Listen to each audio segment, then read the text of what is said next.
मंत्री जी, आज आप मऊ दौरे पे आए हैं। पूर्वांचल में बाढ़ की विभीषिका से बचाने के लिए सरकार ने क्या उपाय किया है, आप उसके लगभग राज्य के अंदर बाढ़ से संबंधित 348 परियोजनाएं राज्य के अंदर चल रही हैं। जी इस समय लगभग 250 के आसपास तो 100% पूर्ण हो चुकी है। जी बाकी 75%, कोई 80%, कोई 95%, यानी खतरे निशान के ऊपर परियोजना हमारी पूर्ण हो चुकी हैं। जहाँ जहाँ परियोजना हमारी पूर्ण हुई हैं जी उस स्थान पर न्यूनतम मतलब डैमेज ना के बराबर होगा। जी जी किसी प्रकार की हानि भी नहीं हो, कटान भी नहीं होगा। कोशिश होगा। फिर भी फ्लड फाइटिंग के लिए भी हम पूरा विभाग तैयार है। 24 घंटा निगरानी है किसी प्रकार का। पिछली बार तो पानी आ चुका था, इस बार तो अभी नहीं आया है। जैसा पानी आना चाहिए था बाढ़ आया नहीं अभी। उसी कारण पहले भी हम लोग इसलिए दौड़ा करते हैं कि परियोजना कंप्लीट हो गई कि नहीं हो गई। इसलिए विभाग के सभी अधिकारी, नोडल अधिकारी भी बनाए जाते हैं प्रदेश स्तर से, जनपद से भी नोडल अधिकारी बनाए जाते हैं, और स्वयं मैं भी दौड़ा करता रहता हूँ। स्थलीय निरीक्षण लगभग सभी जिलों में कर लेता हूँ जहाँ जहाँ बाढ़ की काम चलती है। कल भी यहाँ दोनों स्थलीय निरीक्षण किया। गांव वाले भी प्रसन्न थे काम से, और जो काम मैं देखा उसमें गुणवत्ता भी था, और उस स्थान पर कटान नहीं। लेकिन फिर भी बहुत लंबाई चौड़ाई होता है, कहीं से पानी घुस सकता है। पानी, आग और तूफान और भूकंप से तो बचा। फिर भी मैं पूरा कोशिश करूँगा किसी प्रकार की पिछले 8 वर्षों से भी जहाँ जहाँ परियोजना बनी, जब से माननीय योगी जी की सरकार बनी है, वो धरातल पर दिखाई भी देती है और उससे बचाव भी होता है। तो कोशिश करते हैं हम लोग कि कोशिश करते हैं, और माई से प्रार्थना भी करते रहते हैं किसी किसान का नुकसान न हो।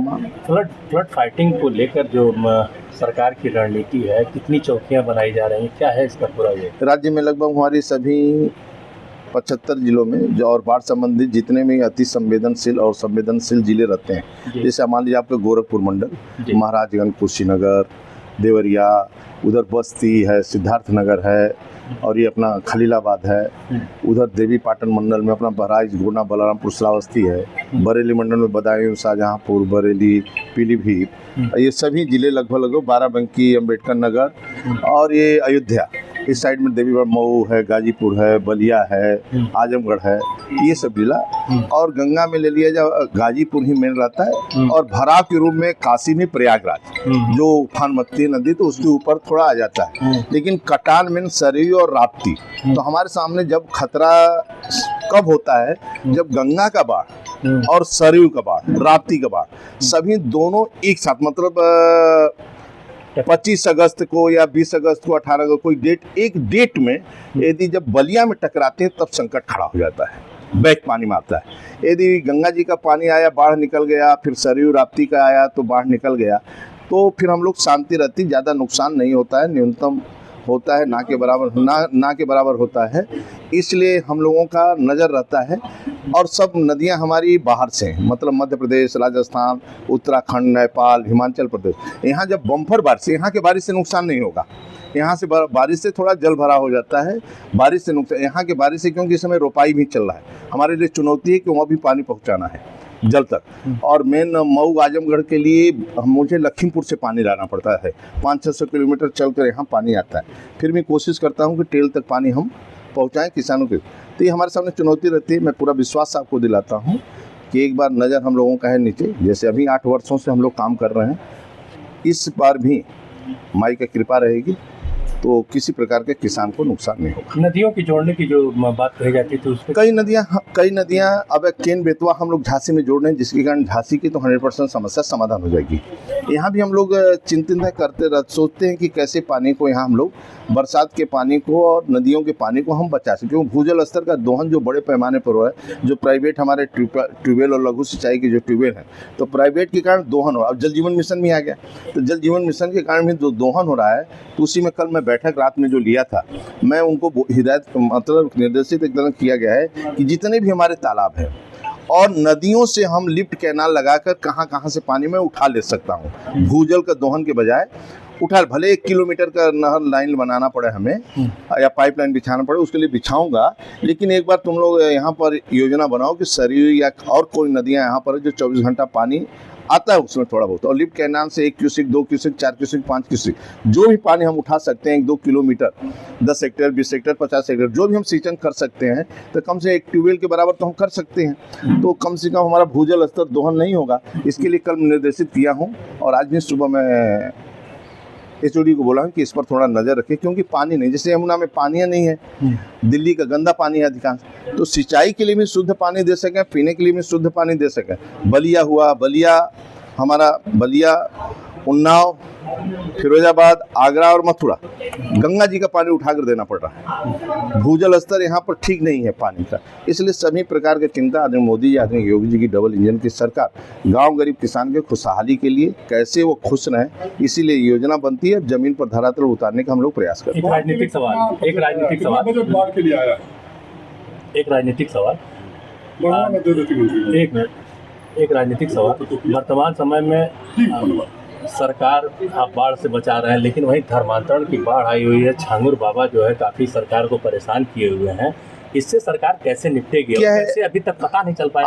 आप देखते हैं बिना जन आंदोलन के, जनता जनार्दन के सहयोग से, और एक जन आंदोलन सभी का नज़र इस सब व्यवस्था, हमारे मोहल्ले में कौन रहता है, मेरे गली में कौन रहता है, कौन व्यक्ति कहाँ निवास करता है।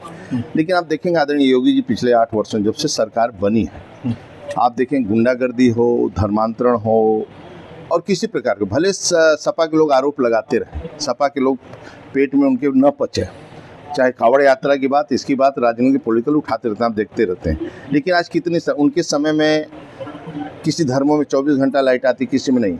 हम लोग किसी धर्म का त्यौहार हो वह हो, उसके लिए भी हम 24 घंटा देते हैं, और नज़र भी रहता है किसी प्रकार का दंगा न फसाद। उसी कारण पिछले 8 वर्षों से कोई दंगा फसाद राज्य के अंदर नहीं हुआ, और शांति से सभी त्यौहार निपट रहे, कानून का राज भी है।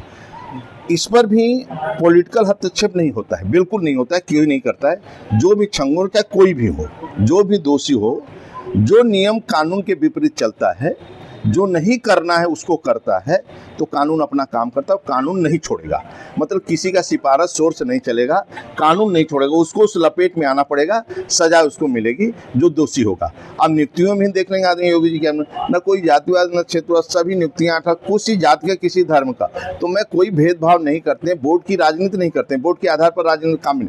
हम विकास, हर गरीब तक विकास पहुँचे, खुशहाली हो, और सब मिलकर राज्य के खुशहाली के लिए लोग काम करें। और जन आंदोलन, स्वच्छता, जल संचय और वृक्षारोपण प्लस ये सब, सभी मोहल्लों में रहने वाले लोगों, ये प्रदेश में कौन कौन रहता है, थोड़ा जनता जनार्दन का भी सहयोग और सूचना मिलता रहेगा तो त्वरित कार्रवाई भी होता है, उसको हम लोग रोक सकते हैं बड़े पैमाने पर। सरकार भी कर रहा है, लेकिन जनता जनार्दन का भी सहयोग चाहिए। ममता बनर्जी ने आरोप लगाया है कि जिस तरह से महाराष्ट्र में लोगों को नाम निकाल कर चुनाव जीत गए, वैसे बिहार में भी 30 लाख लोगों का नाम निकाल दिया गया है। इस पर आप क्या कहेंगे? वो क्या चाहती हैं कि पाकिस्तान, बांग्लादेश से सभी का वोटर यहाँ बना दिया जाए? भाई, जो वोटर लिस्ट में नाम रहेगा, जो एक जगह वोट देता है, वो तय कर ले कि काशी में वोट देगा कि मऊ में वोट देगा, दिल्ली में वोट देगा कि बांग्लादेश में वोट देगा, पाकिस्तान में वोट देगा कि यहाँ वोट देगा, और वो अपना काम करें, उसमें हम लोग हस्तक्षेप भी नहीं करते ना, हम उस दायरे में आते भी हैं। लेकिन आपने क्वेश्चन किया, इसलिए मैं उसको जवाब देता कि जो भी चुनाव आयोग या कानून अपना काम करता है, उसमें ज़्यादा हस्तक्षेप नहीं। लगता है उनको कोई गड़बड़ी है तो चुनाव आयोग से शिकायत करें, वह नहीं तो कोर्ट जा सकते हैं तो कोर्ट जाएं। उसमें बीजेपी से कोई मतलब, हम लोग तो शुद्ध रूप से पार्टी, देखिए भारतीय जनता पार्टी एक मिशन के लिए काम है, हमारा व्यापार राजनीति नहीं है, जातिवाद, क्षेत्रवाद, व्यक्तिवाद, परिवारवाद, वंशवाद। ये हमारे जो पार्टी के देश के गौरव डॉक्टर श्यामा प्रसाद मुखर्जी, अटल बिहारी वाजपेयी, पंडित दीनदयाल उपाध्याय ने इस पार्टी की नींव रखी है, और लोगों ने त्याग किया है, तब किया है, और राष्ट्र के लिए काम किया है, गरीब के लिए, एक गरीब के कल्याण के लिए काम किया है, और राष्ट्र की खुशहाली के लिए काम। और जो भी निर्णय भारतीय जनता पार्टी, देश की सरकार या राज्य की सरकार, डबल इंजन आदरणीय मोदी जी जो भी निर्णय करते हैं, राष्ट्र के हित में निर्णय करते हैं, और गरीब के खुशहाली के निर्णय करते हैं। इसलिए आप देखें कि गरीब की जितनी भी आवश्यकता रहती है, वो हम देने की कोशिश करते हैं। और आने वाला समय में ही कि दोनों हाथ को काम की मिले, भरपेट भोजन मिले, रहने को छत मिले, शिक्षा चिकित्सा फ्री हो, इसी का हम लोग काम करते हैं। हम कोई व्यापार करने नहीं आए कि अपने घर के पूर्वा कुनवा को बढ़ाने आए हैं। इसलिए राजनीति मेरा मिशन है।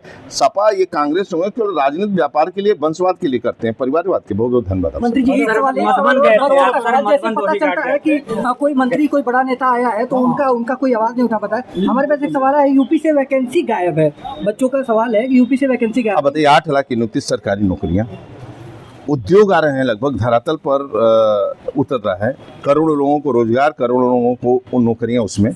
केवल राज्य के अंदर आप देखिए बड़ी बड़ी कंपनियां भी अब राज्य में जो गुड़गांव भाग जाते थे अब नोएडा में लोग आ रहे हैं।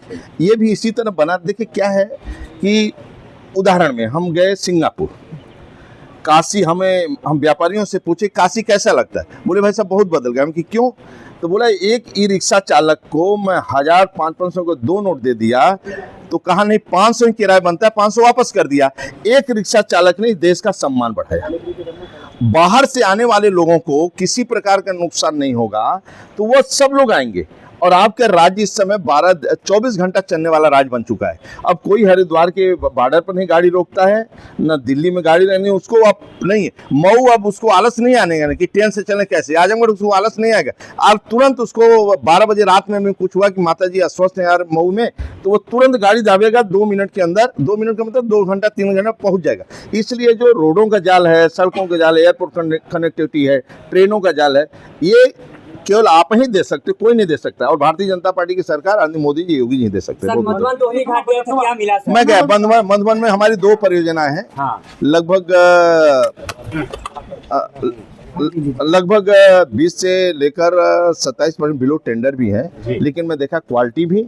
और दूसरा गांव वालों से जब गांव से पूछने पर पता चलता है तो बंधे पर भी 10-15 लोग मिले और गांव में मिले भैंस चराने वाले ऐसे लोग निकल रहे थे। मैं पूछा कैसा काम हुआ, तो गांव वाले बोले कि सर ये बात जो काम हुआ है इससे हम लोग इस बार बच जाएंगे और बंधा भी हमारा नहीं नुकसान होगा, बच जाएंगे। अच्छा काम हुआ है, उसी का हम लोग साइड जाते हैं।